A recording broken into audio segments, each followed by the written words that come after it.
عباده الذين اصطفى الصلاة والسلام على سيد الأنبياء أما بعد فأعوذ بالله من الشيطان الرجيم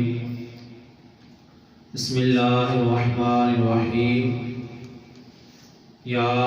أيها الذين آمنوا اتقوا الله ولتنظر نفس ما قدمت لغد صدق الله العظيم وصدق رسوله النبي الكريم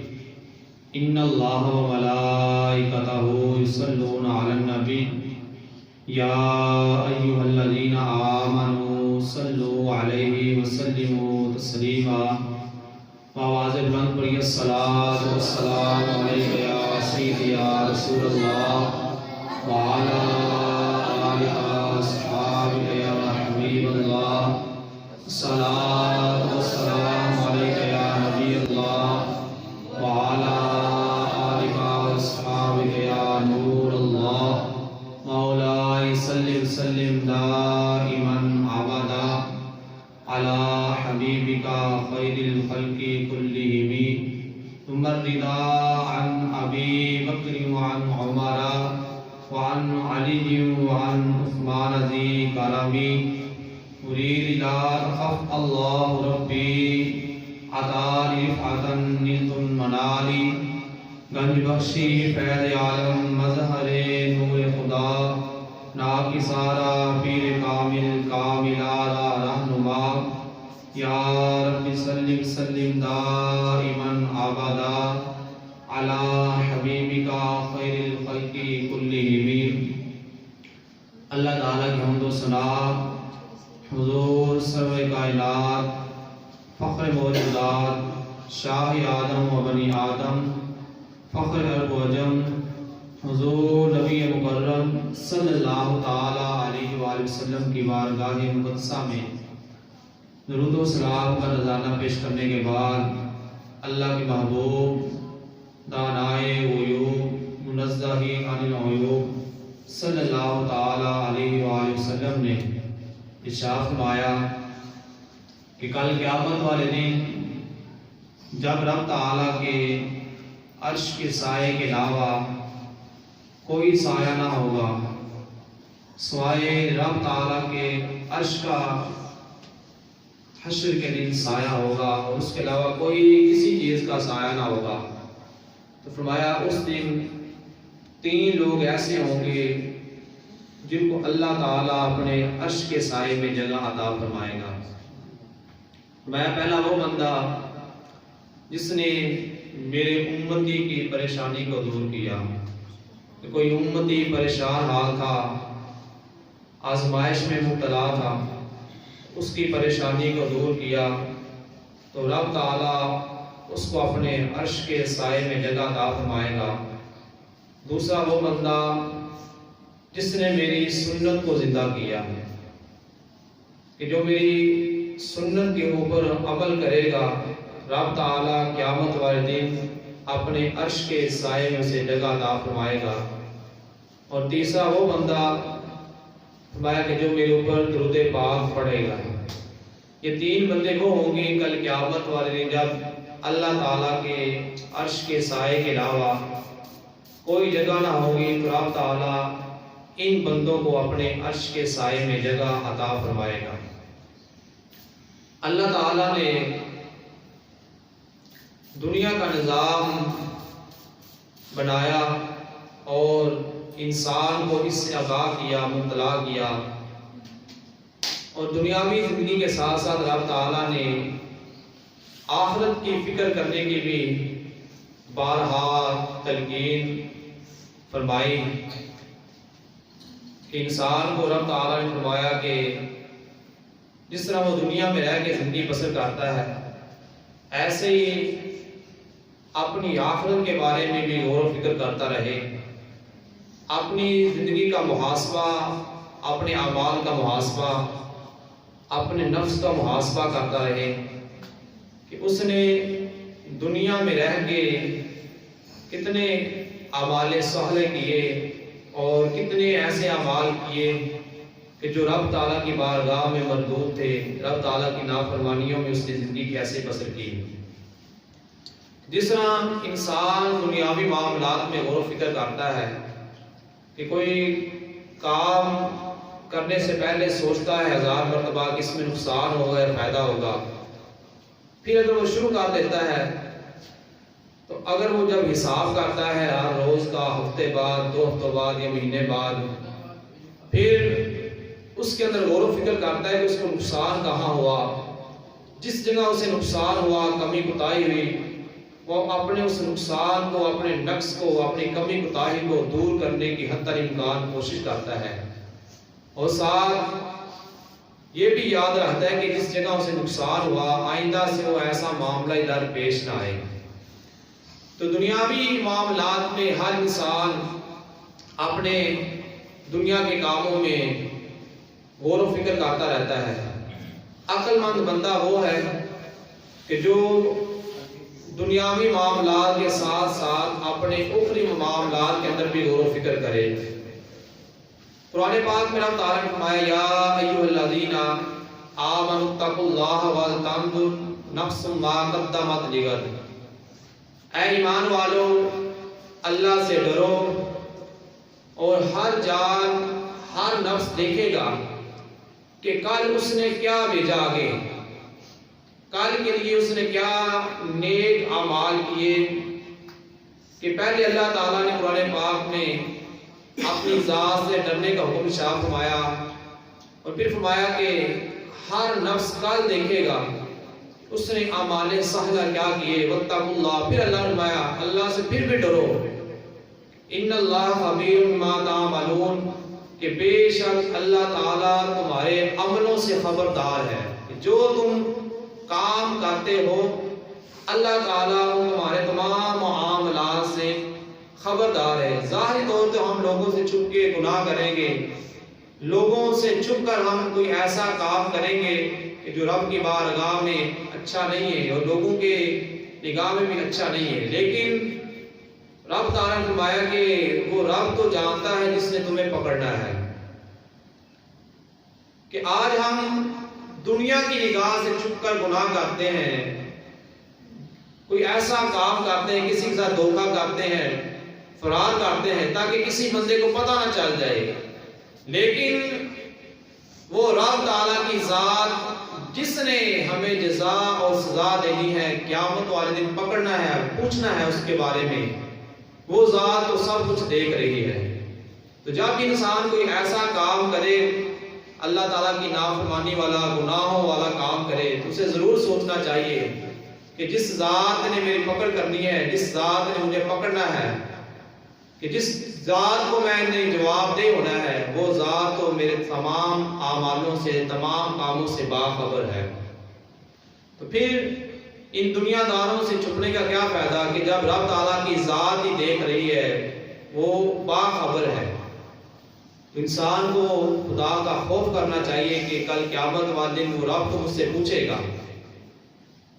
ایک شخص دینار بن ایار کے نام سے بڑا مشہور تھا، دینار ایار نام تھا، بڑی رب کی نافرمانیاں کرتا،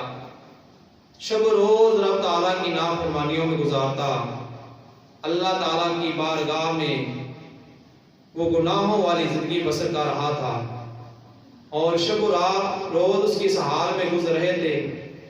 کہ ہر لمحہ، ہر آن اللہ تعالیٰ کی نافرمانی کرتا۔ اس کی ماں اسے بڑا سمجھاتی کہ بیٹا اللہ تعالیٰ کی نافرمانی نہ کیا کر، گناہوں والی زندگی بسر نہ کیا کر، نیک اعمال کیا کر، اعمال صالح کیا کر، رب تعالیٰ کو راضی کرنے والے کام کیا کر۔ بہرحال اس کے دماغ میں کوئی بات نہ بیٹھتی، وہ اپنی مستی میں، اپنی نشو میں مست رہتا، اور اپنی دنیا میں جو گناہوں والی دنیا تھی، جو غفلت والی دنیا تھی، اس میں مست رہ کے اللہ تعالیٰ کی نافرمانی کر کے وہ زندگی بسر کر رہا تھا۔ ایک دن وہ نوجوان کسی قبرستان سے گزر رہا تھا۔ جب قبرستان سے گزرا تو دیکھا کہ کچھ قبریں کافی بسیدہ پڑی ہیں، کافی پرانی ہیں، اور قبریں گر چکی ہیں، اور جو مردوں کی ہڈیاں ہیں وہ بھی بکھری ہوئی ہیں۔ قبرستان کے اندر گیا، اس نے کسی قبر کی جو بسیدہ ہڈیاں تھی اٹھائی، جب ہاتھ میں رکھی تو وہ ہاتھ میں ہڈیاں جو مردے کی تھی وہ بکھر گئی، تو یکدم وہ کانپا، دل کے اندر خدا کا خوف آیا، لرز اٹھا اور اللہ تعالیٰ کی بارگاہ میں نادم بڑا شرمندہ ہوا اور اپنے آپ کو کہنے لگا کہ دینار ایک دن تیرے ساتھ بھی ایسا ہونا ہے کہ آج یہ لوگ منو من مٹی کے نیچے دبے ہوئے ہیں، ایک وقت ایسا تھا یہ بھی چلتے تھے پھرتے تھے، بعض رب تعالیٰ کی نافرمانیاں بھی کرتے تھے، گناہوں میں زندگی بھی بسر کرتے تھے، بعض اعمال صالح بھی کرتے تھے، رب کی بارگاہ سے دور بھی بیٹھے ہوئے تھے، لیکن آج ان کا حال یہ کہ یہ بھی منو من مٹی کے نیچے دبے ہوئے ہیں، اور ان کا حال یہ کہ ان کا جسم ہڈیوں سے جدا ہو چکا ہے اور ہڈیاں بھی لگ لگ ہو چکی ہیں، بکھری پڑی ہیں، کہ آج تو بھی رب کی نافرمانیوں میں اپنی زندگی بسر کر رہا ہے، گناہوں بڑی زندگی گزار رہا ہے، ایک دن تیرے ساتھ بھی یہ معاملہ پیش آنے والا ہے۔ رب کی بارگاہ میں اس نے سچی توبہ کی، بڑا نادم شرمندہ ہوا، بڑا رویا اور رب تعالیٰ کی بارگاہ میں عرض کرتا ہے کہ یا اللہ اب میں اپنے گناہوں سے پکی توبہ کر چکا ہوں، تو ارحم الراحمین ہے، مجھے اپنی بارگاہ میں تو قبول فرما لے۔ اور آپ کے چہرے کا جو رنگ تھا وہ زرد ہو چکا تھا۔ دینار یار وہاں سے نکلا، اپنے گھر میں آیا، ماں کو کہنے لگا کہ اماں اگر کوئی بندہ، اگر کوئی غلام بھاگا ہوا ہو، پھر وہ پکڑا جائے، اس کا مالک اس کا آقا اسے پکڑ لے، پھر اس غلام کی کیا سزا ہونی چاہیے؟ ماں نے کہا کہ اہل عرب کا دستور ہے کہ اگر کوئی غلام، کوئی نوکر بھاگ جائے، اس کو پکڑ لیا جائے تو اس کو کھردرا لباس پہنایا جاتا ہے، اور وہ ایسا لباس ہوتا ہے کہ ایک انسان پہن نہیں سکتا، کہ جسم کو تکلیف ہوتی ہے کھردرے لباس سے۔ اور فرمایا کہ اس کو روٹی بھی سوکھی دی جاتی ہے اور ہاتھ پاؤں اس کے باندھ دیے جاتے ہیں۔ تو نوجوان کہنے لگا کہ ماں میرے ساتھ بھی پھر یہی سلوک ہونا چاہیے۔ ماں نے اس کی خواہش پوری کی، اب اس کو کھردرا لباس پہنا دیا گیا، روٹی بھی اسے سوکھی دی جاتی، جسم کو رسیوں کے ساتھ باندھ دیا گیا۔ اب جب رات ہوتی وہ نوجوان رب کی بارگاہ میں بڑا روتا، چلاتا، آہ و بکا کرتا، گریہ زاری کرتا، ساری رات ایسے رب تعالیٰ کی بارگاہ میں گزارتا، یہاں تک کہ صبح ہو جاتی۔ ماں نے دیکھا کہ دینار ساری رات اس حال میں گزارتا ہے کہ اللہ تعالیٰ کی بارگاہ میں روتا رہتا ہے، چلاتا رہتا ہے، وہ اپنی نافرمانیوں کو یاد کرتا ہے۔ ماں نے کہا کہ بیٹا اپنے اوپر ترس کر، رحم کر، کہ کتنے دن تو ایسے زندگی بسر کرے گا؟ تو کہنے لگا کہ اپنے اوپر میں ترس ہی تو کھا رہا ہوں، ایک طویل فہرست میرے گناہوں کی ہے اور میرے سامنے وہ سارے گناہ ہیں جو گناہ میں کرتا رہا، رب تعالیٰ کی بارگاہ میں چھپ کر گناہ کرتا رہا اور رب کی نافرمانیاں کرتا رہا۔ آج وہ طویل فہرست میری آنکھوں کے سامنے ہے، اور جب مجھے یاد آتے ہیں تو میرا جسم کام اٹھتا ہے، لرز جاتا ہے کہ میری جوانی اس حال میں گزری کہ رب کی نافرمانیاں کرتا رہا، کہ ماں کہ آج یہ سخت دن برداشت کر لوں گا، لیکن ایک طویل عرصہ جہاں موت ہی نہیں آنی اور وہ 50,000 سال کا ایک دن، وہ کیسے برداشت کروں گا؟ تو کہنے لگا کہ ماں مجھے میرے حال پہ چھوڑ دے۔ ماں نے بڑا سمجھایا، بہرحال کہنے لگا کہ تو مجھے ضمانت دیتی کہ تیری مغفرت ہو چکی ہے، یہ ضمانت دیتی کہ تو جنت میں جائے گا، جب تو مجھے یہ ضمانت نہیں دیتی کہ میں بخشا جاؤں گا یا اہل جنت کے ساتھ جاؤں گا، جب مجھے بھی نہیں پتا، تجھے بھی نہیں پتا، کہیں یہ نہ ہو کہ لوگ جنت کی طرف جا رہے ہوں اور مجھے جہنم میں جانے کا حکم ہو۔ ایک دن ایسا ہوا کہ قرآن پاک کی آیات پڑھ رہا تھا، فَوَرَبِّكَ لَنَسْأَلَنَّهُمْ أَجْمَعِينَ عَمَّا كَانُوا يَعْمَلُونَ، تیرے رب کی قسم ضرور ہم لوگوں سے پوچھیں گے، ان سے سوال کریں گے دنیا میں انہوں نے کیا مقام کیے تھے، کہ ہم ضرور لوگوں سے یہ سوال کریں گے اور سوال کیا جائے گا قیامت والے دن۔ رب نے فرمایا کہ وہ یہ آیت پڑھا تھا، فَوَرَبِّكَ لَنَسْأَلَنَّهُمْ أَجْمَعِينَ عَمَّا كَانُوا يَعْمَلُونَ، تیرے رب کی قسم ہر بندے سے ہم یہ پوچھیں گے، بتا دنیا میں تو کس طرح زندگی بسر کر کے آیا، کس طرح کے تو نے اعمال کیے۔ تو ماں نے جب دیکھا تو آنکھوں سے آنسو جاری تھے، جسم لرز رہا تھا، اسی حالت میں وہ نیچے گرتا ہے۔ ماں قریب آئی تو ماں نے پوچھا کہ بیٹا کیا ہوا؟ تو بولا نہیں جا رہا تھا، بڑی آہستہ آواز سے کہتا ہے کہ اپنے گناہوں کو یاد کر کے، رب کی نافرمانیوں کو یاد کر کے جسم لرز رہا ہے۔ تو ماں نے پوچھا کہ بیٹا اب ملاقات کب ہوگی؟ تو کہنے لگا کہ قیامت والے دن اگر میں نہ مل سکا، پھر دروغہ جہنم سے پوچھ لینا، وہی میرا ٹھکانہ ہوگا۔ یہ ایک نوجوان جس نے ساری زندگی رب کی نافرمانیاں کی، گناہوں بڑی زندگی بسر کی، پھر سچی توبہ کی، رب کی بارگاہ میں روتا چلاتا شب و روز اس حال میں گزارتا کہ ساری رات روتا رہتا تھا، رب کی بارگاہ میں اپنے گناہوں سے معافی مانگتا رہتا تھا۔ پھر آخری وقت جب جانے لگا پھر بھی یہ اسے یقین تھا کہ ہو سکتا ہے رب تعالیٰ مجھے جہنم میں ڈال دے۔ اور ایک ہم ہے کہ آج ہر انسان دیکھیں کہ ہم غفلت کی چادر تان کے سو جاتے ہیں، دنیا کے نشے کے اندر مست ہم اتنے ہو چکے ہیں کہ اپنے رب کو بھول چکے، اپنی آخرت کو بھول چکے، ہم مسجد سے دور ہو چکے، کتنے سال ہم نمازیں نہیں پڑھتے، قرآن کئی سال گزر جاتا ہے کھول کے تک دیکھتے تک نہیں ہے کہ رب کی بارگاہ سے کتنے دور بیٹھے ہیں۔ سیدنا صدیق اکبر رضی اللہ تعالیٰ فرمایا کرتے تھے، اے لوگو شب و روز تم موت سے غافل ہو کے گزار رہے ہو، لیکن تمہیں پتہ نہیں موت تمہارے بہت قریب آ چکی ہے، تمہیں خبر تک نہیں ہے کہ تمہارے شب و روز اس حال میں گزر رہے ہیں کہ تم موت سے دور ہو چکے ہو، موت کو بھول چکے ہو، لیکن موت تمہارے بہت قریب آ چکی ہے، موت تمہارے بالکل قریب آ چکی ہے اور تم موت سے دور ہوتے جا رہے ہو۔ سیدنا عمر بن خطاب رضی اللہ تعالیٰ عنہ اپنے نفس کا محاسبہ کیا کرتے تھے۔ جب آپ رات ہوتی عمر بن خطاب رضی اللہ تعالیٰ عنہ اپنے پاؤں پہ کوڑا مارتے، آپ یاد میں درہ ہوتا تھا، ایک ڈنڈا ہوتا تھا، آپ اپنے پاؤں پہ مارتے اور فرمایا کرتے ہوئے بتا سارا دن تو نے رب کو راضی کرنے والے کتنے اعمال کیے۔ آپ کے بارے میں آتا ہے کہ آپ نے ایک رجسٹر رکھا ہوا تھا، حضرت عمر بن خطاب رضی اللہ تعالیٰ نے ایک رجسٹر تھا آپ کے پاس، آپ لکھتے تھے روزانہ، رات ہوتی تو روزانہ لکھتے کہ آج اچھے اعمال کتنے کیے، برے اعمال کتنے کیے۔ حالانکہ آپ کو صحابہ کو اللہ نے گناہوں سے محفوظ رکھا ہے، گناہ کر ہی نہیں سکتے صحابہ، گناہوں سے اللہ نے بچایا ہوا ہے، محفوظ عن الخطا ہے۔ اس کے باوجود حضرت عمر بن خطاب روزانہ لکھا کرتے ہیں کہ آج رب کو راضی کرنے والے کتنے اعمال کیے، رب کو ناراض کرنے والے کتنے اعمال کیے۔ جب جمعے کا روز آتا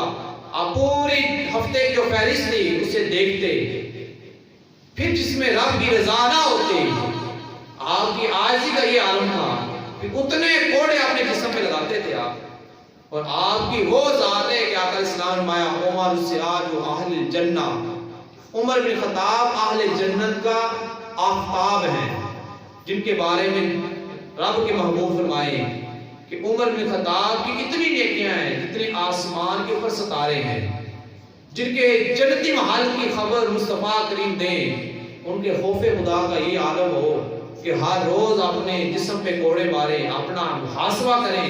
کہ بتا تو زندگی کیسے بسر کر رہا ہے۔ اور ایک طرف ہم ہیں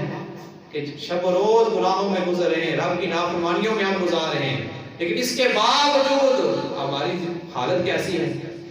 کہ نمازیں قضا کرتے ہیں، جھوٹ بولتے ہیں، غیبتوں والی ہماری مجلسیں ہوتی ہیں، بہودہ فکر والے لوگوں کے ساتھ ہمارا اٹھنا بیٹھنا ہے، لیکن پھر بھی ہمارے دماغ پہ، ہمارے ذہن میں یہ بات نہیں آتی کہ رب کی بارگاہ میں ہم نے جانا ہے۔ حضرت ابراہیم بن ادہم رحمۃ اللہ تعالی علیہ سے کسی شخص نے کہا کہ حضرت آپ ہم سے الگ تھلگ رہ کے زندگی بسر کرتے ہیں، کسی سے ملتے بھی نہیں ہیں، نہ آپ کی صحبت میں بیٹھنے کا ہمیں موقع ملتا ہے کہ آپ کی صحبت میں بیٹھیں، ہمیں نصیحت ہو، ہمیں عبرت حاصل ہو، ہم آپ کی بارگاہ میں بیٹھے، ہمیں برکت ملے، آپ کی صحبت میں رہ کے ہمارے دلوں پہ بھی خدا کا خوف غالب آ جائے، تو آپ ہمارے پاس بھی کبھی بیٹھ جایا کریں۔ تو حضرت ابراہیم بن ادہم رحمۃ اللہ تعالیٰ فرمانے لگے کہ 4 کام ایسے ہیں جن کے اندر میں مشغول ہو چکا ہوں، بڑا مصروف کام کیا ہے ان کاموں نے، جب ان سے فراغت پائی، جب ان 4 کاموں سے فارغ ہو گیا، ضرور تمہارے پاس میں بیٹھوں گا، ضرور تمہیں میں ٹائم دوں گا، ضرور ہماری ایک مجلس لگے گی، ضرور ہماری صحبت ایک دوسرے کی ملے گی۔ تو عرض کی حضور وہ کون سے 4 کام ایسے ہیں کہ آپ کو ٹائم ہی نہیں ملتا کسی کے پاس بیٹھنے کے لیے، آپ کو ٹائم نہیں ملتا کسی سے بات کرنے کے لیے، وہ کون سے ایسے 4 اہم ترین کام ہیں کہ جن کے اندر آپ مشغول ہو چکے ہیں؟ تو حضرت ابراہیم بن ادہم رحمۃ اللہ تعالیٰ فرمانے لگے، پہلا کام کہ جب سے مجھے پتا چلا ہے کہ رب تعالیٰ نے جب حضرت آدم علیہ السلام کو بنایا تھا تو رب تعالیٰ نے حضرت آدم علیہ السلام سے فرمایا آدم میں نے تیری اولاد کے اندر دو گروہ بنائے ہیں، تیری اولاد کے دو گروہ بنائے، ایک اہل جنت ہوگا ایک اہل جہنم ہوگا، ایک گروہ جنت میں جائے گا اور ایک گروہ جہنم کے اندر جائے گا۔ فرمایا اس دن سے مجھے فکر لگی ہوئی ہے، میرا دل کام جاتا ہے، کلیجہ منہ کو آنا شروع ہو جاتا ہے کہ پتہ نہیں رب نے میرے بارے کیا فیصلہ فرما دیا کہ میں جنت میں جاؤں گا یا پھر جہنم میں مجھے ڈال دیا جائے گا۔ فرمایا دوسرا کام، جب رب تعالیٰ نے انسانوں کا نطفہ ان کی ماں کے رحم کے اندر رکھا تھا، تو جب اس بچے کے اندر رب نے ماں کے پیٹ کے اندر روح پھونکی تھی تو فرشتے رب سے پوچھا یا اللہ بتا یہ بدبخت ہے یا نیک بخت ہے، اس کے بارے میں کیا حکم ہے؟ تو فرمایا مجھے پتہ ہی نہیں ہے کہ اب میرے بارے میں جب میں اپنی ماں کے پیٹ کے اندر تھا رب نے مجھے بدبخت لکھا ہے یا نیک بخت لکھا ہے۔ فرمایا بڑی فکر لگی رہتی ہے، رب کا بڑا خوف رہتا ہے کہ میرے بارے میں رب نے کیا فیصلہ فرمایا ہوگا کہ میں نیک بخت ہوں یا بدبخت ہوں۔ فرمایا تیسرا کام، فرمایا جب انسان کی روح نکالی جاتی ہے، جب اس کے اوپر نزع کا وقت آتا ہے، موت اس کے قریب ہو چکی ہوتی ہے، تو رب کا فرشتہ اسرائیل علیہ السلام رب کی بارگاہ میں عرض کرتا ہے یا اللہ بتا اس بندے کی موت، اس بندے کی روح ایمان کی حالت میں نکالی ہے کفر کی حالت میں نکالی ہے۔ میں جب یہ میں بات سنتا ہوں خوف کے بارے کام جاتا ہوں، جسم میں لرزہ طاری ہو جاتا ہے، دل ٹکڑے ٹکڑے ہو جاتا ہے، کہیں ایسا نہ ہو کہ میرے معاملے میں میرے بارے میں رب کیا حکم فرمائے کہ میں اسلام کی حالت میں دنیا میں جاتا ہوں جہاں کفر کی حالت میں دنیا میں جاتا ہوں۔ فرمایا چوتھا کام بڑا اہم ترین کام ہے، بڑا نازک ترین مرحلہ ہے، بڑا نازک ترین موقع آئے گا جب محشر کا میدان ہوگا، ساری امتیں وہاں جمع ہوں گی، ساری قومیں وہاں اکٹھی کی جائیں گی، رب تعالیٰ ایک اعلان فرمائے گا وَامْتَازُوا الْيَوْمَ أَيُّهَا الْمُجْرِمُونَ، اے مجرموں آج لگ لگ ہو جاؤ۔ اور یہ جب ندا دی جائے گی لوگ کانپ جائیں گے، لوگ خوف خدا کے مارے ڈر جائیں گے کہ حشر کا میدان ہوگا۔ رب تعالیٰ فرمائے گا وَامْتَازُوا الْيَوْمَ أَيُّهَا الْمُجْرِمُونَ، آج نمازی لگ ہو جائیں، بے نمازی لگ ہو جائیں، آج گناہگار ایک طرف ہو جائیں، بدکار ایک طرف ہو جائیں، نیکوکار ایک طرف ہو جائیں، آج اہل جنت ایک طرف ہو جائیں، اہل جہنم ایک طرف ہو جائیں، آج رب کے نافرمان ایک طرف ہو جائیں۔ فرمایا جب یہ اعلان منادی ندا کرے گا، اعلان کیا جائے گا وَامْتَازُوا الْيَوْمَ أَيُّهَا الْمُجْرِمُونَ، آج مجرموں لگ لگ ہو جاؤ۔ فرمایا پتہ نہیں میرے بارے میں وہاں کیا فیصلہ ہوگا کہ میں مجرمین کی طرف جاؤں گا یا نیکوکار کی طرف جاؤں گا۔ فرمایا یہ چار کام ہیں جنہوں نے شب و روز کا جو راحت ہے، سکون ہے، وہ چھین لیا ہے۔ ہر وقت ان کے بارے میں فکر لگی رہتی ہے، ہر وقت ان کے اندر میں مبتلا رہتا ہوں کہ یہ چار کاموں میں مجھے کامیابی ملے گی یا ناکامی ملے گی۔ تو فرمایا جب ان سے فارغ ہو گیا تو تمہیں میں اپنے پاس بیٹھنے کا موقع بھی دوں گا، تمہارے ساتھ گفتگو بھی کروں گا۔ تو حضرت انسان ہم نے کیا کیا؟ ہم نے کبھی غور و فکر کیا کہ رب تعالیٰ نے ہمارے بارے میں کیا معاملہ فرمایا ہے کہ ہم نیک موت کی ہوئی؟ یہ ظاہری دنیا ایک لگ ہے، اصل فیصلہ موت پہ ہوتا ہے کہ بڑے بڑے لوگوں کا ایمان چھین لیا جاتا ہے مرتے وقت، بڑے بڑے مسلمان نیکوکار آئے، بڑے بڑے اللہ کے برگزیدہ بندے آئے، جب ان کی موت نکالی جا رہی تھی، ان کی روح نکالی جا رہی تھی، تو ان کا جو خاتمہ تھا کفر پہ ہوا تھا۔ ایک بندہ گناہگار ہو، گناہوں کے دلدل کے اندر پھنسا ہو، شب و روز رب کی نافرمانیاں کرتا ہو، اللہ کے گھر سے دور ہو چکا ہو، اللہ کی بارگاہ سے کوسوں دور چلا گیا ہو، اسے فکر ہی نہ ہو کہ اس کا خاتمہ کیسا ہوگا۔ تو جو بندہ بھی حالت کفر کے اندر مرا وہ سیدھا سیدھا جہنم میں جائے گا، کبھی بھی نہیں نکالا جائے گا جہنم کے اندر سے۔ اس لیے ہر انسان کو اپنی آخرت کے بارے میں سوچنا چاہیے، آخرت کے بارے میں فکر کرنی چاہیے۔ حضرت ابراہیم بن ادہم رحمۃ اللہ تعالیٰ کے بارے میں آتا ہے کہ آپ نہانے کے لیے کسی حمام کے اندر گئے، حمام تھا، جب حمام کے اندر داخل ہونے لگے جو حمام کا مالک تھا وہ کہنے لگا اگر آپ کے پاس پیسے نہیں ہیں تو حمام کے اندر داخل نہ ہونا۔ تو آپ نے زور سے رونا شروع کر دیا، بڑے روئے۔ تو جو حمام کا مالک تھا وہ کہنے لگا کہ اے ابراہیم بن ادہم اگر پیسے نہیں ہیں تو اندر داخل ہو جا، روتا کیوں ہے،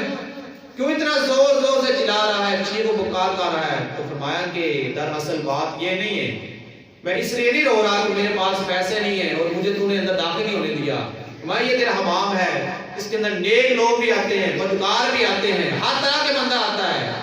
لیکن میرے پاس پیسے نہیں ہیں، میرے پاس درہم نہیں ہے، تو نے مجھے داخل نہیں ہونے دیا۔ میں مجھے تو خوف کھایا جا رہا ہے کہ وہ جنت جہاں صرف جائیں گی نیکوکار، وہاں جائیں گی اچھے لوگ، سارے لوگ صاحب تقوی لوگ جائیں گے۔ تو فرمایا کہیں یہ نہ اللہ کی بارگاہ سے حکم آ جائے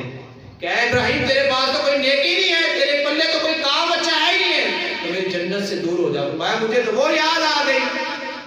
مجھے تو اللہ کی جنت یاد آ گئی کہ وہاں صرف نیکوکار جائیں گے۔ تو کہاں یہ ندا نہ دی جائے اے ابراہیم ہماری جنت سے دور ہو جا، تو نے اچھا کام کیا کیا تھا۔ یہ اللہ کے بزرگ ہیں، خدا کا جب خوف ان کے اوپر غالب آتا ہے کتنا روتے ہیں، کتنا اللہ کی بارگاہ میں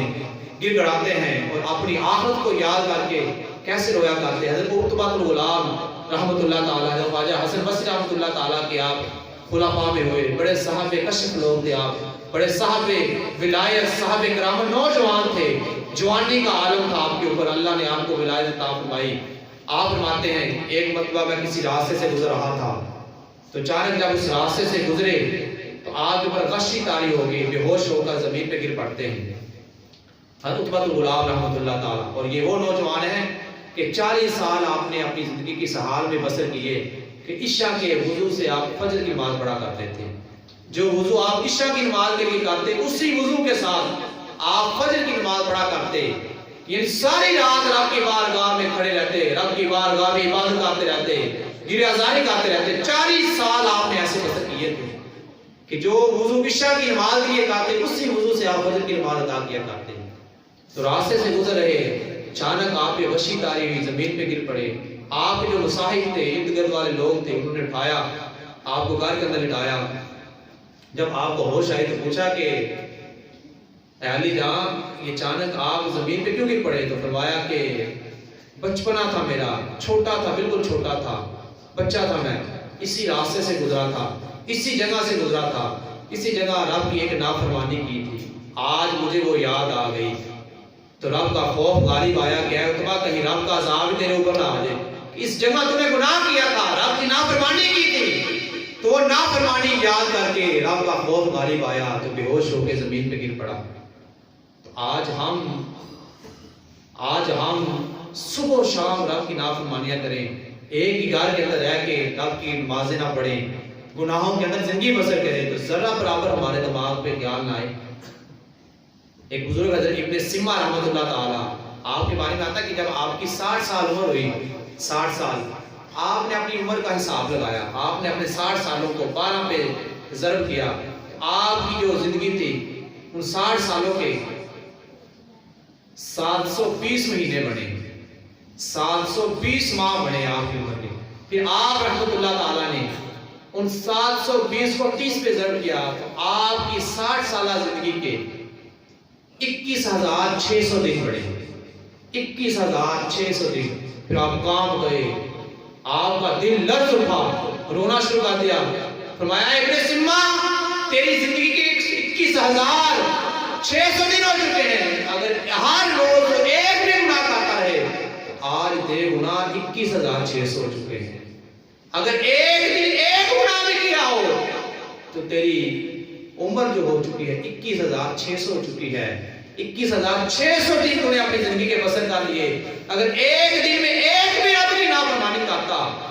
تو آج تیرے گناہوں کی فہرست 21,600 پہ جا پہنچی ہے۔ تو بعد دن ایسے بھی ہوں گے، ہزاروں گناہ کیے ہوں گے، تو بتا تیرا کیا بنے گا؟ حضور فرمایا کرتے تھے اگر انسان ایک دن میں ایک گناہ کرے اور ایک اینٹ ایک گناہ کے بدلے اپنے گھر میں لا کے رکھے، فرمایا چند سالوں میں اس کا گھر اینٹوں سے بھر جائے گا۔ تو بتا تیرا نامہ اعمال کا کیا حال ہوگا جب کل قیامت والے ندا دی جائے گی اقرا کتاب، اے حضرت انسان اپنا نامہ اعمال خود اپنے زبان سے پڑھ کے لوگوں کو سنا، تم دنیا میں رہ کے کیا کرتوتے کیا کرتا تھا۔ آج ایک ہمارا عیب دنیا پہ ظاہر ہو جائے، ایک گناہ دنیا والوں کو پتہ چل جائے، ہم کتنے شرمندہ ہوتے ہیں، کتنے نادم ہوتے ہیں۔ جس بندے کو ہمارا عیب پتہ چل جائے اس بندے کا ہم سامنا نہیں کر سکتے۔ تو بتا کہ قیامت والے جب رب فرمائے اقرا کتاب، اے حضرت انسان اپنا گناہوں کا نامہ اعمال، اپنی نیکیوں کا نامہ اعمال جو گناہوں سے بھرا ہوا ہے، لوگوں کو پڑھ کے کیا کرتا تھا؟ اقرا کتاب، ہر بندہ اپنا نامہ مال اپنے ہاتھ میں لیے خود پڑھ کے لوگوں کو بتائے گا میں نے اتنے گناہ کیے، میں نے یہ رب کی نافرمانیاں کی ہیں، میں یہ رب تعالیٰ کی بارگاہ سے دور رہ کے تنہائی میں بیٹھ کے گناہ کیا کرتا تھا، لوگوں سے چھپ کے گناہ کیا کرتا تھا. تو وہاں تو ندا دی جائے اقرا کتاب، ہر انسان اپنا نامہ مال پڑھ کے سنائے گا. تو بتا وہاں تیرا کیا حشر ہوگا، وہاں تو رب کی بارگاہ میں کیسے سامنا کرے گا. آج گناہوں میں زندگی بسر کریں، آج ہم اپنا محاسبہ ہی نہیں کرتے، آج ہم اپنی زندگی کے بارے میں سوچتے ہی نہیں ہیں کہ شب روز رب کی نافرمانیاں کر رہے ہیں. ایک بندہ 21,600 دن 60 سال ایک بندے کی عمر ہو چکی ہے، 60 سال، ہر روز ایک نماز چھوڑے، فقط ایک نماز چھوڑے، 21,600 نمازیں اس نے چھوڑی 60 سال کی عمر میں. تو رب کے محبوب نے فرمایا کہ جس نے ایک نماز جان بوجھ کے چھوڑی، من ترک الصلاۃ متعمدا کتب اسمہ علی ابواب النار فمن یدخل فی النار. جس نے ایک نماز جان بوجھ کے چھوڑی اس کا نام جہنم اس دروازے میں لکھا جائے گا جہاں سے گزر کے جائے گا. تو بتاؤ حضرت انسان، اگر تم ایک نماز ایک دن میں چھوڑو اور 60 سال تمہاری عمر ہو چکی ہو یا 80 سال تمہاری عمر ہو چکی ہو، نابالغی کے لاکھ دن نکال دو تو تمہارے کتنی عمر بنے گی؟ 21,600 دن بنیں گے. 21,000 گویا کہ 21,600 نمازیں تم نے نہیں پڑھی. اگر ایک نماز تم ایک دن میں چھوڑو تو جو پانچوں نہیں پڑھتے وہ غور و فکر کریں، جو ایک دن کی 5 نمازیں نہیں پڑھتے تو آپ 21,600 کو 5 کے ساتھ ضرب دیں، وہاں تو ایک نماز والا جہنم کے اندر چلا جائے گا. تو جس نے 21,660 سال زندگی بسر کی، پھر 21,600 دن اس کی زندگی کے بنے، اس کو 5 کے ساتھ ضرب دے تو اس کی کتنی نمازیں بنے گی. تو کچھ خدا کا خوف کریں، رب کی بارگاہ میں جانا ہے. یہ پتہ ہی نہیں چلنا، لا تأتیکم الا بغتہ، پتہ کوئی نہیں چلنا کب وہ سانس والی جو رگ ہے نارے کاٹ دی جاتی ہے، اوپر کی سانس اوپر، نیچے کی نیچے، انسان وہاں ڈھیر ہو جائے گا. تو آخرت کے بارے میں سوچیں. دنیا میں چاند روزہ رہنا کتنی ہماری پلاننگ ہوتی ہے، کتنے پلان ہوتے ہیں ہمارے، سوچتے رہتے ہیں یہ کاروبار کر لیں، یہ دولاد کے لیے یہ بنا لیں. چاند روزہ رہنا ہے تو آخرت یہاں وہ ایسی زندگی ہے ختم ہی نہیں ہوتی، اس کے بارے میں ہمارا کیا خیال ہے. تو اس لیے جو ہماری آنکھوں پہ غفلت کی پٹی چڑھی ہے، جو غفلت کی چادر تان کے ہم سو چکے ہیں، ہمارے میں ذرا برابر بھی خیال نہیں آتا، احساس نہیں ہوتا. تو ہر انسان کو چاہیے اپنی آخرت کے بارے میں غور و فکر کرے اور یہ سوچے کہ اس نے آخرت کے لیے تیار کیا کیا ہے، آخرت کے لیے اس نے کتنے اعمال صالح کیے ہیں کہ رب کی بارگاہ میں وہ جواب دے سکے گا. ہم تو رب کی بارگاہ میں ایک لمحے کے لیے نہیں ٹھہر سکتے کہ رب نے جب ہم سے پوچھ لیا بتا فَاسْتَعْلِ مَا تُؤْمَرُ وَعَلَى الْمُشْرِكِينَ فَوَرَبِّكَ لَنَسْأَلَنَّهُمْ أَجْمَعِينَ کہ بتا دنیا میں کیا کام کر کے بتا آج انصاف دے. تو وہاں ایک لمحے کا ہم حساب نہیں دے سکتے. تو جب رب کی بارگاہ میں ایک لمحے کا حساب نہیں دے سکتے، کوئی بھی بندہ نہیں دے سکتا، تو اسے چاہیے کہ اچھی اعمال کرے، نمازوں کی پابندی کرے، جھوٹ کو اپنی زبان سے دور کرے. یہ جھوٹ کی جو لعنت ہے، یہ جو غیبت کی لعنت ہے، ان کو اپنی زبان سے پاک کرے. یہ کینہ، یہ بغض، یہ حسد اپنے سینے سے نکالے اور اپنے آپ کو رب کی بارگاہ میں جھکائے. یہ ایک سجدہ جسے تو گرا سمجھتا ہے 1000 سجدوں سے آدمی کو دیتا ہے نجات. کہ آج ہم رب کی بارگاہ میں جھکنا پسند نہیں کرتے، لوگوں کے سامنے جھکتے ہیں، لوگوں کے سامنے لیٹ بھی جاتے ہیں، لیکن ایک سجدہ رب کی بارگاہ میں نہیں کرتے. اس لیے اپنے رب کی بارگاہ میں سچی توبہ کرو اور عہد کرو، اپنے گناہوں سے پکی توبہ کر لو، نمازوں کی پابندی کرو اور قرآن کی تلاوت کثرت سے کیا کرو. رب کا ذکر اپنی زبانوں پہ جاری رکھو، رب کے ذکر کے اندر اپنی زبانوں کو مشغول کر لو اور ہر وقت اپنی آخرت کے بارے میں سوچتا رہا کرو، اپنے انجام کے بارے میں غور و فکر کیا کرو کہ ہمارا انجام کیا ہوگا. اللہ تعالیٰ کی بارگاہ میں دعا، اللہ تعالیٰ عمل کی توفیق عطا فرمائے. آمین بجاہ نبی امین.